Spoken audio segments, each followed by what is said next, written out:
If you want to record sounds on the Samsung Galaxy A27, first of all, we need to go to the app drawer and we need to find the recording app, which we can find by going to the Samsung folder over here. And there we go, here we have the voice recorder. Now, if you go here for the first time, you might need to, for example, grant some permissions to be able to use the recorder. Once you do, you can tap on this microphone over here and you should be able to record yourself. And of course, at any point you can just pause the recording and then you can renew it, or you can just completely stop it by using this square button. We also have the option to use bookmarks, so in order to, for example, create some marks on the recording, you can just use that button.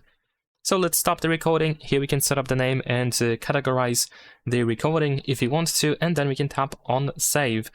And there we go, here we have our recording. You should be able to play it back again without any problem whatsoever. Here we have some additional options, including our bookmarks, and we can also include some notes now to our bookmarks.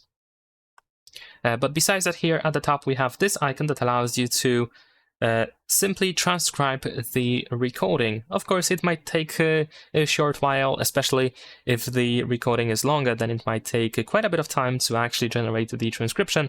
And there we go, here it is. And once the transcription is created, you can also translate it as well to a language of your choice over here.